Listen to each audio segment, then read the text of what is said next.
మనందరి కోసం Sridevi drama company పుడతామా ఏంటి మళ్ళీ ఒక స్పెషల్ పర్ఫార్మెన్స్.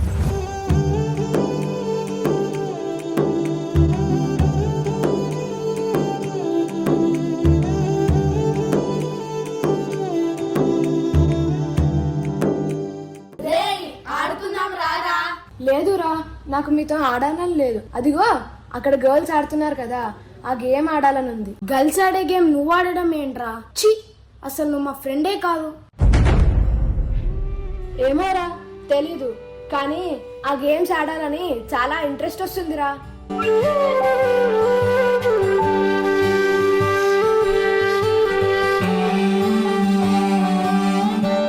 నన్ను ఈ గేమ్ లో చేర్చుకుంటారా? ఇది గర్ల్స్ గేమ్, నువ్వేంటి మాతో ఆడతా అంటున్నావు? అయినా బాయ్స్ తో గేమ్స్ ఆడుతున్నా అని మా అమ్మకి తెలిస్తే నన్ను కొట్టిద్ది. నువ్వు ఇక్కడ నుంచి వెళ్ళిపో.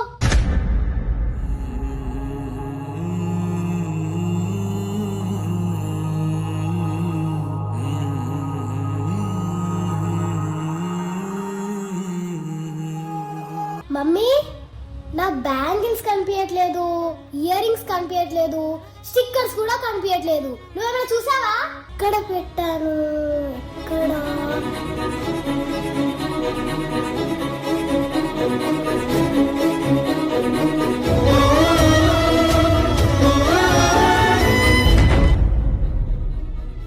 మమ్మీ!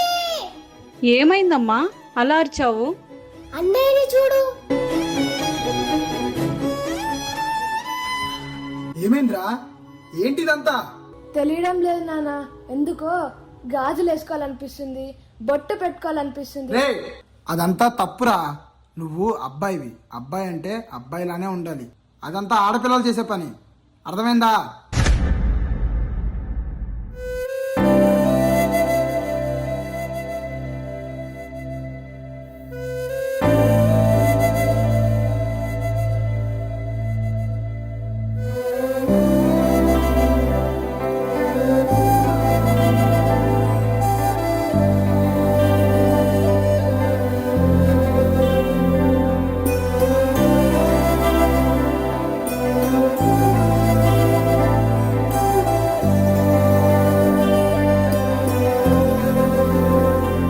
ఏంటిదంతా? ఏమో నాన్న, తెలియడం లేదు. ప్రతిసారి వద్దు, ఇది తప్పు అనుకుంటూనే ఉన్నా, కానీ నా వల్ల కావడం లేదు నాన్న. నాకు ఒక అమ్మాయిలా ఉండాలనిపిస్తుంది, అమ్మాయిలానే రెడీ అవ్వాలనిపిస్తుంది. నేను ఒక అమ్మాయినా అని ఫీలింగ్ వస్తుంది నాన్న. ఛీ, నా వంశంలోనే చెడ పుట్టావు కదరా.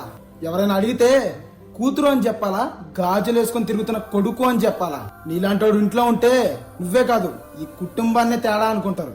నువ్వు ఉండద్దు. నువ్వు నా ఇంట్లో ఉంటే నేను పరువుతో బతకలేను. నువ్వు పో, నువ్వు వెళ్ళిపోవాలి. నువ్వు వెళ్ళిపోవాలి, పో.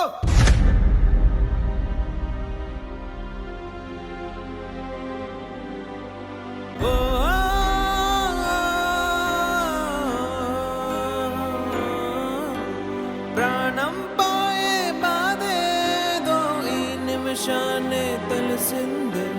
బ్రతికుండంగనే కోసి నా గుండెను విసిరేసావే.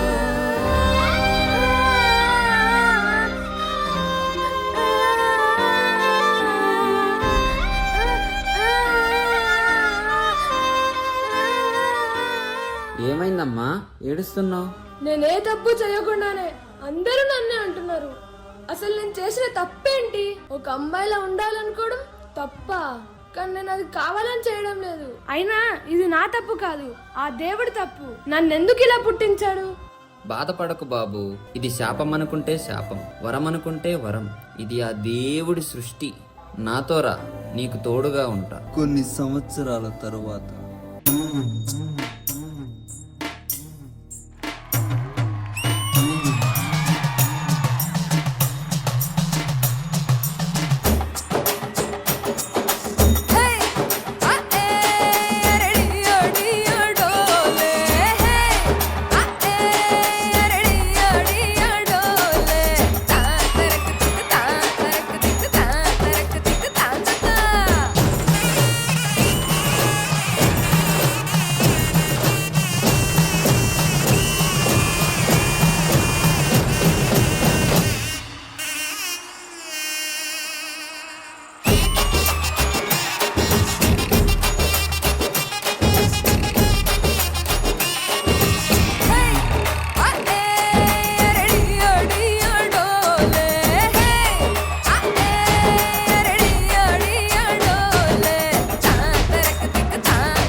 పదండి ఇంక డ్యూటీ ఎక్కుదాం.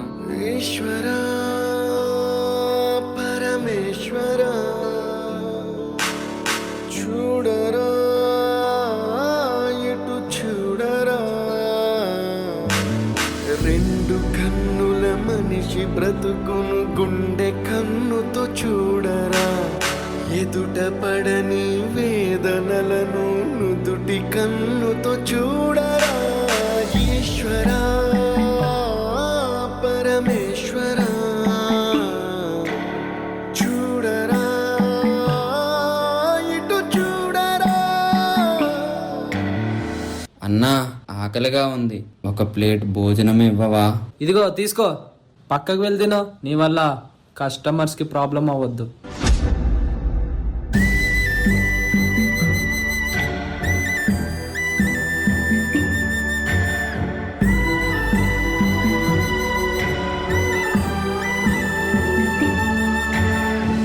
బాయా ఒక 10 రూపాయలు ఇవ్వు, మంచిగా ఆశీర్వదిస్తాను.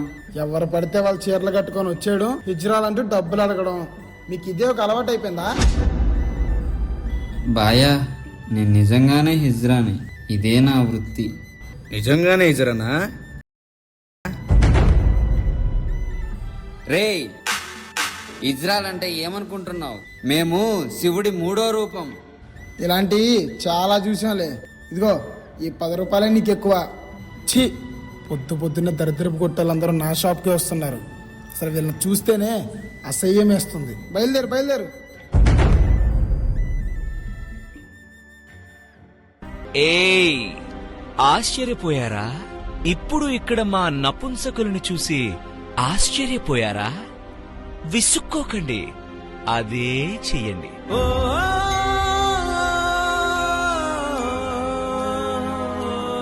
ఏళ్ల తరబడి మీరు చేస్తున్నారే, అదే. మమ్మల్ని పట్టించుకోకండి, కావాలనుకుంటే అసహ్యించుకోండి, మాకు అలవాటైపోయిందిగా. ప్రాణం పోయే బాధేదో ఈ నిమిషాన్నే తెలిసింది, బ్రతికుండంగానే కోసి నా గుండెను విసిరేసావే. తప్పు మాది కాదు, ఆ పైవాడిది. మమ్మల్ని కొంచెం వేరుగా తయారు చేశాడు కదా. స్త్రీలింగం కాదు, పురుషలింగం కాదు, నపుంసకలింగం మేము. ఇంతమందిలో కూడా ఒంటరిగా మిగిలిపోయిన వాళ్ళం.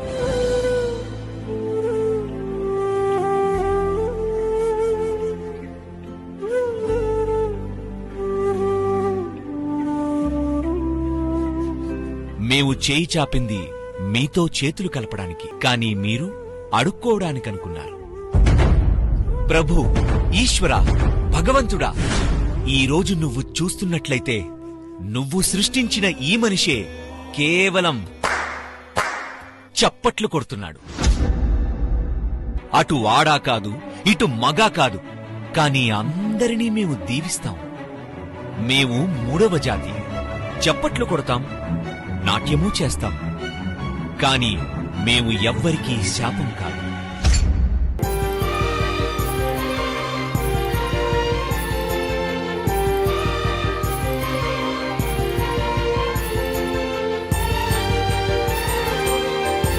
మా అమ్మా నాన్నలు కూడా మమ్మల్ని పరాయి వాళ్లను చేసి బయటకు తరిమేశారు. ఈ సమాజం కూడా మమ్మల్ని వేరుగా చూసింది. ఈ సమాజం కూడా మమ్మల్ని వారిలో ఒక్కరిగా చూడలేదు. రోడ్డు మీద చప్పట్లు కొడుతూ తిరుగుతాం మేము. కామాంధుల కోరికలకి బలవుతున్నాం మేము.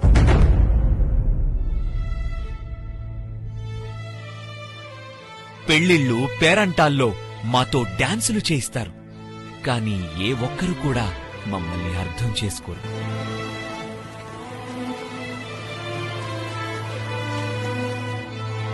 దేవుడా, ఎందుకు సృష్టించావు మమ్మల్ని? ఇప్పుడైనా మమ్మల్ని మనుషులుగా గుర్తిస్తారా? ఈ సమాజంలో మీలో ఒక్కరిగా చూస్తారా? అరే, ఈ దేశ నాగరికులం మేము. మాకు కూడా కొన్ని హక్కులు, కొన్ని బాధ్యతలు ఉన్నాయి. చిన్న చూపు చూడకండి మమ్మల్ని, తప్పుగా చూడకండి. మేము జబ్బు కాదు, మేమేమీ వ్యాధి కాదు. ఏప్రిల్ 15, 2014న సుప్రీంకోర్టు వారిచ్చిన తీర్పు మమ్మల్ని అక్కున చేర్చుకుంది. ఆ వార్తతో మా జీవితాల్లో ఆశలు చిగురించాయి. మేము మీలో ఒక్కరిగా అవుతామనుకున్నాం. మా ముఖం మీద చిన్న చిరునవ్వు, మా కళ్లలో ఆనంద భాష్పాలు. కొందరు అర్థం చేసుకున్నారు, కానీ మరికొందరికి ఇంకా సమయం పడుతుంది. ఇంకా మేము తేడా అనే ఆలోచన ఇంకా బ్రతికే ఉంది. చాలు, మమ్మల్ని వేలెత్తి చూపించింది చాలు. ముందు మా ప్రశ్నలకి సమాధానం ఇవ్వండి. మేము ఒక టీచర్ అవ్వాలనుకున్నాం, మీ పిల్లల్ని మా వద్ద చదివిస్తారా? మేము ఒక డాక్టర్ అవ్వాలనుకున్నాం, మా వద్ద మీరు వైద్యం చేయించుకుంటారా? మేము కూడా పోలీసులమయ్యి మీకు రక్షణ ఇవ్వాలనుకుంటాం. కాని మాకే ఇక్కడ రక్షణ లేదు, విలువ లేదు, గౌరవం లేదు. ఇన్ని ప్రశ్నలకి ఉంది ఒకే ఒక్క సమాధానం: విలువ. గౌరవం లేకపోతే నువ్వు లేవు, గౌరవం లేకపోతే నేను లేను. గౌరవం ఉంటేనే పేరు, గౌరవం ఉంటేనే పని, గౌరవం ఉంటేనే విలువ. విలువ లేని, గౌరవం లేని ఈ ప్రాణం ఎందుకు?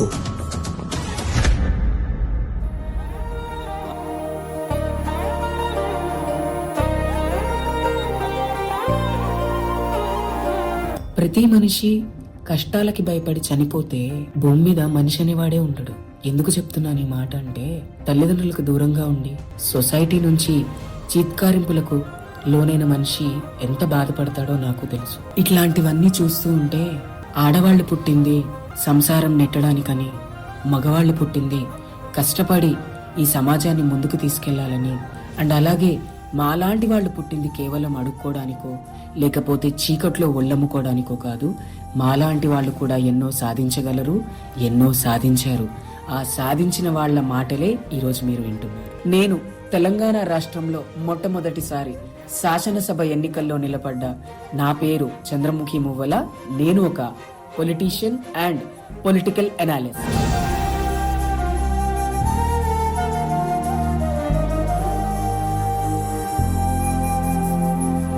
నేను ప్రాచి రాథోడ్, తెలంగాణ మారుమూల ప్రాంతం ఆదిలాబాద్ జిల్లా నుంచి మొట్టమొదటి MBBS and MS orthopaedic surgeon గా ఈ రోజు గవర్నమెంట్ హాస్పిటల్ ఆఫ్ నిజామాబాద్ లో సేవలు అందిస్తున్నాను.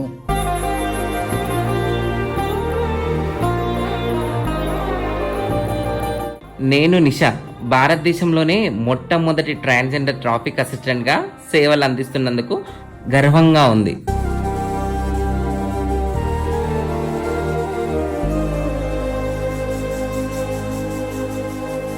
నా పేరు మానస, ప్రభుత్వ శాఖలో గౌరవంగా పనిచేస్తున్నాను.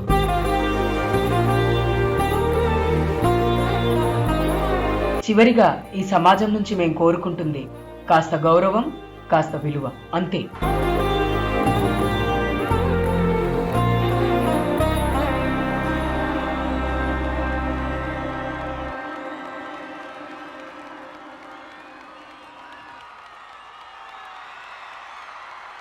మగువా మగువా, లోకానికి తెలుసా నీ విలువా?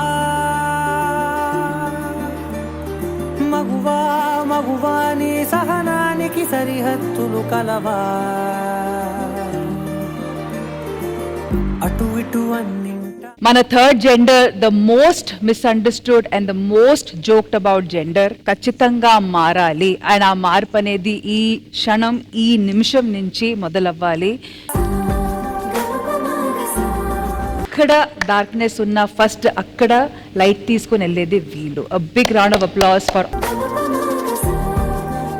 వేణుగారు. ట్రాన్స్జెండర్స్ గురించి ఇంత ముందున్న అభిప్రాయం ఇప్పుడు చాలా మారుతుంది, ఇంకా మారాలి. ఎందుకంటే మనం లైవ్ లోనే చూస్తున్నాం. మనకున్న ఒక దృష్టికోణం ఉంది, బట్ అది కాదు, మేము దాన్ని దాటి మేము ఎంతో ముందున్నామని ఇక్కడ మన కళ్ళ ముందు ఒక పొలిటీషియన్ ఉన్నారు, ఒక డాక్టర్ ఉన్నారు, ఒక ట్రాఫిక్ పోలీస్ ఉన్నారు, చాలా ఎడ్యుకేటెడ్ పర్సన్స్ ఉన్నారు ట్రాన్స్జెండర్స్ లో. సో ప్లీజ్ వీళ్ళని మనలాగా మనుషుల్లో ఒకరిలా చూద్దాం దయచేసి. సో గవర్నమెంట్ కూడా వాళ్ళని గుర్తించింది. సో ఇక్కడ నుంచి మనం అందరం కలిసి వాళ్ళకి మనుషులు, మనలో ఒక మనుషుల్లా చూసుకుందాం వాళ్ళని. సో వాళ్ళకు కూడా ఒక మంచి మార్గం చూద్దాం. అండ్ అందరికి నిజంగా అందరికి హ్యాట్స్ ఆఫ్ అండి. 8 years బ్యాక్ అనుకుంటాను, ఐ థింక్ సావిత్రి అని ఒక బుక్ ఉంది. రెగ్యులర్ గా మనం హ్యూమన్ బీయింగ్స్ కదండి, కొంచెం అందరిలాగే నాకు అభిప్రాయం ఉండేది, అంటే ఏదో రకంగా. కానీ ఆ బుక్ చదివిన తర్వాత కంప్లీట్ మారిపోయాను నేను. అంటే వీళ్ళకి సైంటిఫికల్ గా వీళ్ళు ఎందుకు అలా జరుగుద్దో ఆ బుక్ లో చాలా క్లియర్ గా ఉంది. అది చదివితే అసలు ఎవ్వరికి వీళ్ళ మీద ఇంకొక బ్యాడ్ ఇది ఉండదు. వీళ్ళని కూడా మనలా చూద్దాం. సో అందరికి హ్యాట్స్ ఆఫ్ అండి. దాన్ని దాటేసి మీరు మంచి మంచి ప్రొఫెషన్స్ లో ఉన్నారు చూసారా. అండ్ ఎస్పెషల్ నా తరపున అసలు ఆదర్శ ఏంటి, ప్రాణం పెట్టాడు ఆదర్శ్. అసలు each and every expressions moments ఎంత బాగా చేసేది Adarsh. Love you brother, seriously wonderful performance, greatest performance. ఇక్కడికి వచ్చిన ప్రతి ఒక్కరికి, ఈ బ్యాచ్ అందరికి, ఆ చిలకమ్మకి, బ్రదర్ కి అండ్ ఆ సింగర్స్ కి అందరికీ థ్యాంక్ యూ సో మచ్. మీకున్న బాధల్ని ఏదైతే దేవుడు మీకు ఇచ్చిన దానికి ఛాలెంజ్ చేసి దాన్ని దాటి చాలా మంది కన్నా బెటర్ గా మీరు ఉన్నారు చూసారా మీ కాన్ఫిడెన్స్ తో. సో మీరు అలా ఉండి ఎంతో మందికి ఆదర్శప్రాయంగా నిలుస్తున్నారు. Thank you so much. God bless you all. And most importantly Venu గారికి థ్యాంక్ యూ. ఇంత మంచి ఇన్స్పిరేషనల్ ఎపిసోడ్ లో ఇంత మంచి ఇన్స్పిరేషన్ వాళ్ళకి తీసుకుని వచ్చినందుకు. This would not have been possible without you. Thank you so very much sir. It is all the struggle. ఇదంతా మా కష్టం. ఫ్రాంక్ గా చెప్తున్నాను, ఒక్కొక్కరు 10 రూపాయలు బిచ్చం వేస్తేనే నేను చదువుకొని ఈరోజు డాక్టర్ అయ్యా. అలా బిచ్చం వేసే ప్రతి సొసైటీలో ఉన్న ప్రతి పర్సన్ కి రోజుకి 350 పేషెంట్స్ ని చూస్తున్నాను. That's all because of God's grace and almighty. Truly blessed. Family, తల్లిదండ్రులు లేకపోయినా we got an extended family here. So this is overwhelmed and blessed to be here. Thank you so very much for portraying our lives on this. Thanks a lot. Please 1 second, choreographer. చాలా బాగా చేశాడు. Love you darling. ఇంత మంచి inspirational journeys, stories చూసిన తర్వాత ఎన్ని అడ్డంకులు వచ్చినా, ఎన్ని అవరోధాలు వచ్చినా వాటిని ఎదురెళ్ళి సాధిద్దాం. ఎందుకంటే